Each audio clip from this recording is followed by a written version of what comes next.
Spread my things out here. I'm just so delighted to be with you this morning.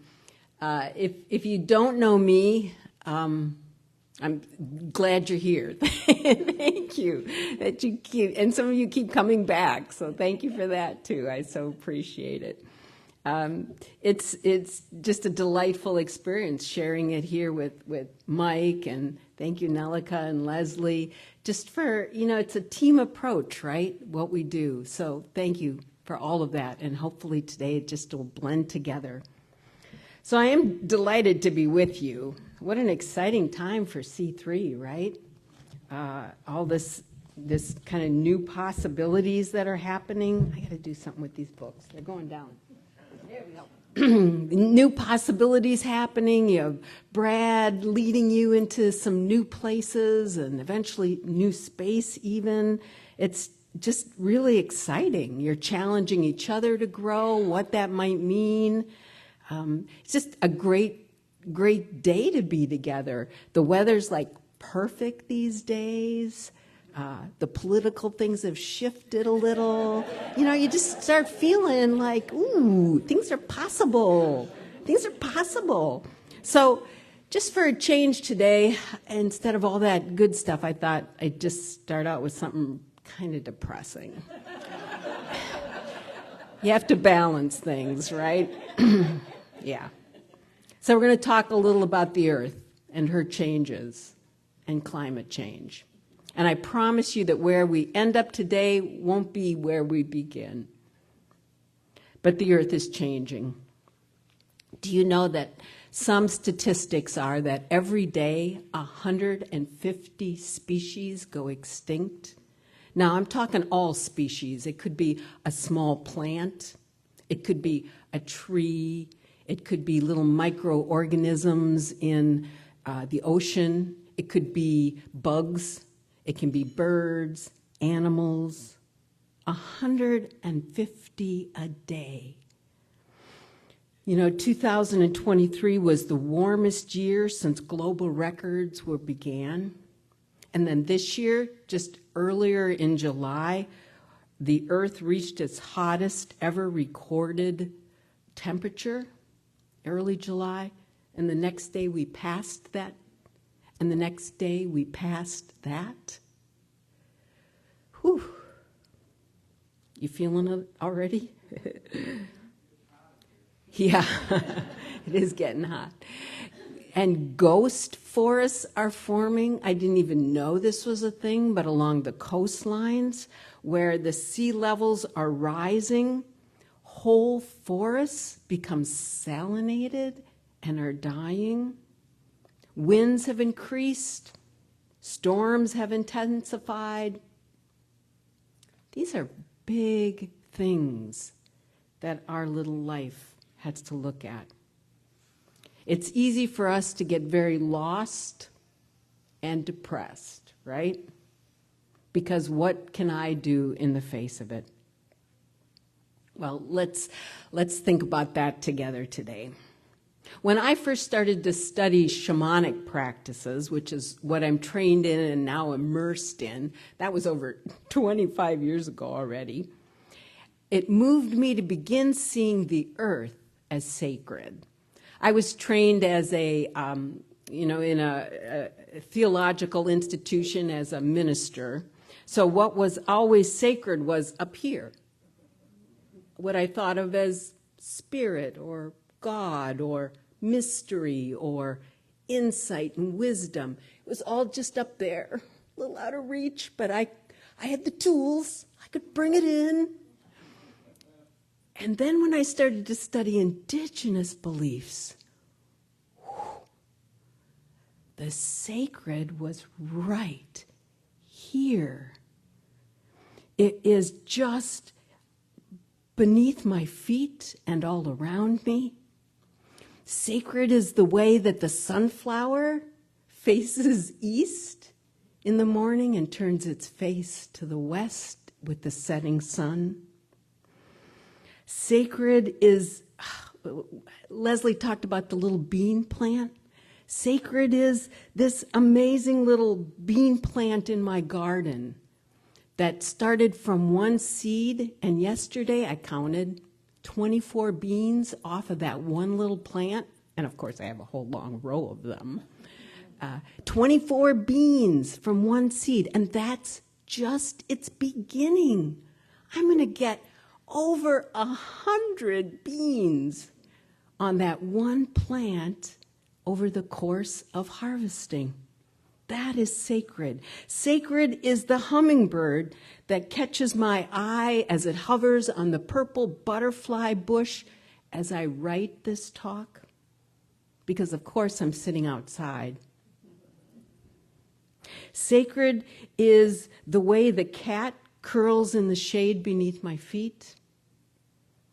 Sacred is the way the chicken is lying down, spreading her wings, dusting in the sunlight.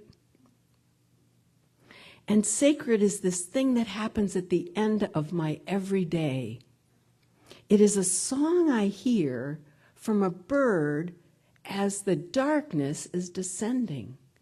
And I think, who does that? Who's still singing at the end of the day? So I did what we all do. I downloaded the app and went outside and pointed it toward the song, because it will, if you don't know this, it's like magic. Tell me who's singing in the night. And here it's the wood thrush. The wood thrush every day singing the night into being, and it is so sacred. I could spend this whole time with you just recounting all of the things in my life that bring me so much beauty, so much joy. Ultimately, it's your job to be doing and naming those things for yourself. But today, I want to introduce you to just a couple of key concepts or ideas or practices from shamanic thought that it's going to help us make this bridge to the natural world, to what's sacred around us. And I do this because nature, or Mother Earth, can be our best teacher of how to let things unfold, how to let things flow, how we have to be patient with renewal. So the first main lesson from a shamanic thought is that our human body has 3 energy centers. Now, if you've studied Eastern thought, you know there's a 7 chakra system. But the shamans, particularly I'm speaking of the shamans in South America, there's shamanic traditions around the world and everyone has some different beliefs. But they believe that there's 3 energy centers. The first is our head, how we think about everything, right? Next is our heart, how we feel toward everything. And last is our belly. It's how we act because of how we think and feel. So shamans would say that your job is to get these 3 in balance so that it flows, that's the natural flow of everything. Now, the South American shamans would also say that those of us who live in North America, we're a little head heavy, right? Oh man, we think about everything, and we think about it a lot. And there's no judgment in that. It's kind of a gift we have, right? That we get to live in our heads. We learn things. We value schools. We value higher education. We value books. We rely on our head knowledge. We value logic. We like to spend a lot of time with technology. Now, don't get defensive if you spend a lot of time with technology. Remember, I was just out there with my little phone gathering information. It's not about getting, defensive about, you saying books are bad. No, not at all. It's getting a sense of a curiosity about the way that we, as North Americans, see life, the way that we get to interact with it, and what might make it harder for us to be in the flow of things. So we tend to overthink We overthink our relationships, we overthink situations, we'll create in our culture elaborate theologies and constructs to hold all these ideas. That's us, right? You agree? That's it. We do that a lot. And the other thing that we do in our culture is when we get these constructs, we bring them down to our belly and we act. We're pretty good at that, and I think you're pretty good at that, right? We take what we're worried about or we become aware of climate change, and then what can we do about it? And then we act. So we swap out our light bulbs, which is awesome. We drive hybrid cars. We maybe grow some of our own food so that we aren't using fertilizers or pesticides. We make donations to places like the Nature Conservancy. And again, those are really great things. We don't have to be defensive about doing that. But you see what happens, right? When we jump from here to here, what have we left out? Our little hearts. And our way of, addressing the world from here. What would that be like? So we just want to get curious about that, why it is that it's so hard for us, particularly, to live in our hearts. To live in our hearts, the shamans teach that it would be trusting our own wisdom, our own internal knowing that comes from our very selves. The heart is what will give us a power to flow when things aren't always going in the right way. The heart helps us create relationships of love with all species that share the planet. And I mean really love, not just like, oh, I love my garden, but I love my garden. I don't know how, it's hard to express it because it's so vital to my well-being, just to be able to fall in love with the earth. Now, there's reasons we don't do that. One of them are some old theological reasons, because as Christianity took over a lot of our thinking and our mindsets, if you were an earth lover, you were a heretic. you were not getting it quite right. You could be a martyr for being that, whatever that is. So somehow we carry that in our DNA too, this fear that if we really, really open our heart and love the earth, something might happen to us. But we're going to let go of that. We're going to think about how to fall in love with the earth. And this is where the quote from Robin Kimmerer comes in that I had printed. If you pick up my book, this is really my sacred scripture these days, Braiding Sweetgrass with Robin Wall Kimmerer.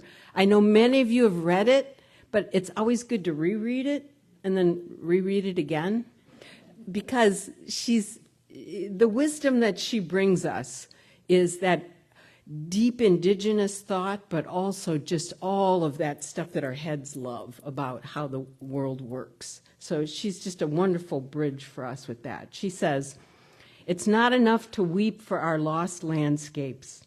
We have to put our hands in the earth to make ourselves whole again. Even a wounded world is feeding us. Even a wounded world holds us, giving us moments of wonder and joy. I choose joy over despair, not because I have my head in the sand, but because joy is what the earth gives me daily, and I must return the gift. Isn't that beautiful? I choose joy over despair because joy is what the earth gives me daily, and I must return it. Joy is based in the heart. It is based right in there with love. It is based right in the heart with compassion. So we have to tend our hearts, heal our hearts, if we have any hope of healing this wounded world. So how do we do that? Next book. We do it through a teaching called reciprocity. Now, reciprocity is not a word used often in our language, but the shamans in South America, you'd hear 100 million times a day where they're speaking about reciprocity. That you can't take something without also giving something. You can't expect something without also knowing what you will offer in return. It is a hard concept for us because we suffer a bit because we're in a consumer society. So, you know what we're used to offering? A little money, and then we get what we need. And we've become a bit of a grumpy society as far as I can tell because everybody's complaining about everything. Like, I try to call the phone company, I'm on the line for 30 minutes just waiting, because I've paid for this service, I should have this in return. And we do that in restaurants. People get so grumpy. So try to be a little less grumpy. That would be a good start. Because it's only one exchange. You're just exchanging money. What does that even mean, money? I don't know. Not much. A little. It's important. But it's only one method of exchange. And it is a method that keeps us a little stuck in our heads, actually. So reciprocity, true reciprocity from our heart, means that we create some different habits of connection with every species, every creature, and the earth herself. So for this, I'm drawing on the teachings of Don Alberto Taxo, who is a shaman in Ecuador, who I had a chance to meet. Unfortunately, he passed away from COVID, but his writings had been captured by one of his students, and I just find his approach to be so helpful. He says that everybody can connect and help to heal ourselves and the earth just by beginning a practice of connection every day. So, for instance, and he says, it doesn't require a book. You don't need the 10 steps toward a more connected soul, though a book is fine, he would say. You just get out and do it. You just begin cultivating habits of connection. So he says, for instance, you're in the shower every day, give thanks to the water. Just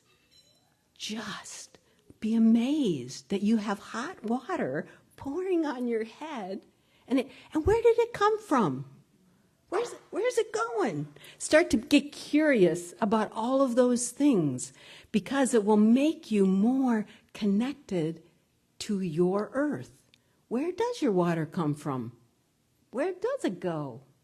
What is the source? Get curious. And by doing so, you'll create a habit of connection just by being grateful in the shower.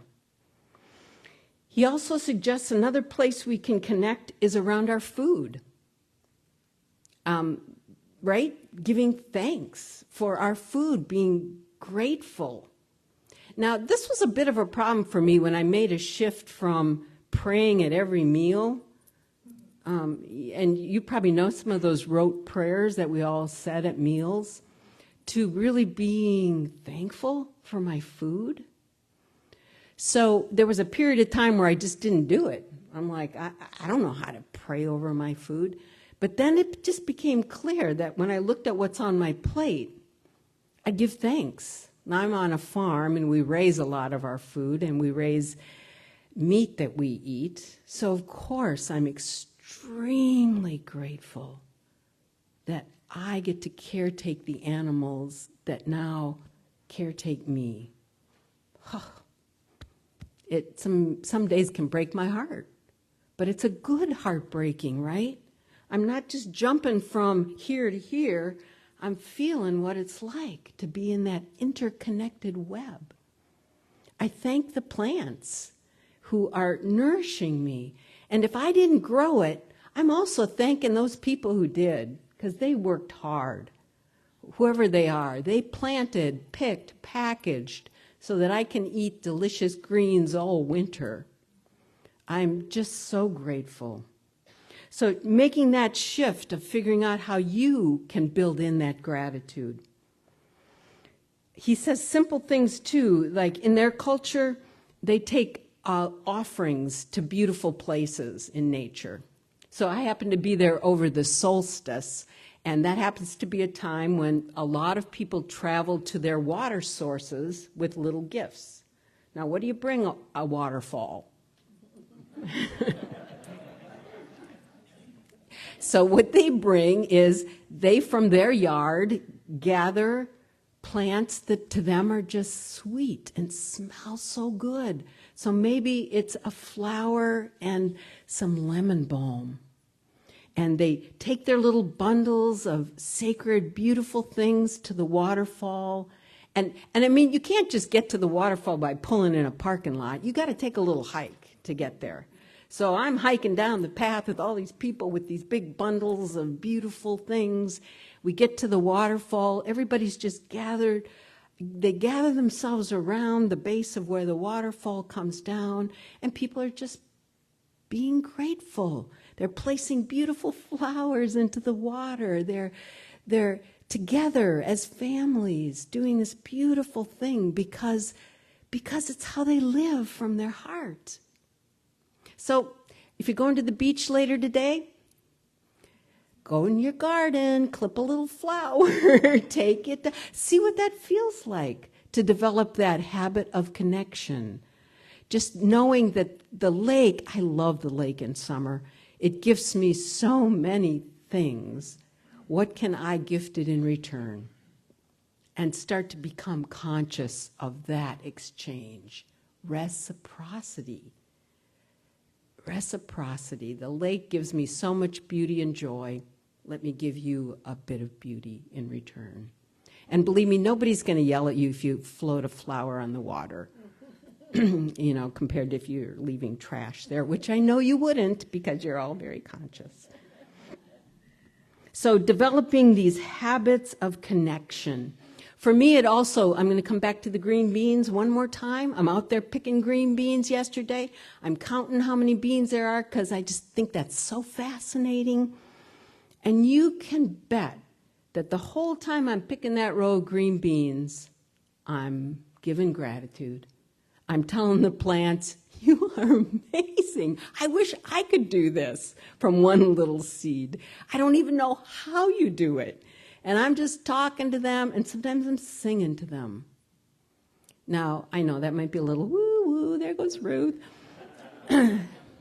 But trust me, when I say it heals your heart, it makes you fall in love with green beans in a way you never had before.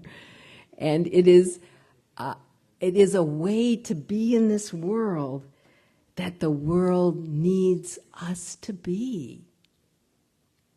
So we do it bit by bit, developing these habits of connection, returning to reciprocity. But even then, we're still left with the fact that the earth herself is changing. And it's because of us. Not necessarily us directly, but it's progress, right? It's the way things are in our world. So now I come back to Robin Kimmerer one more time. She has a chapter that's called The Sacred and the Superfund. And she talks about Onondaga Lake, which is near Syracuse, New York. A lake that has become so polluted and has around it now 9 Superfund sites. And what that simply means is that there are 9 places that the Environmental Protection Agency has had to go in and say something needs to happen here, and they call those a Superfund site. So around one lake, there are 9 of them. It is a heartbreaking story, and I understand why we bypass it, right? Because it's heartbreaking to hear how it now, if you were to walk along the edges of some of that lake, it's thick like white glue, sticky, and extremely toxic. It's heartbreaking to know that when you kind of look in the distance and see what looks like stone cliffs, those are sheer walls of waste. It is heartbreaking that the land around the lake is buried under 60 feet of industrial waste that was sludged in. I get why we don't go to our heart.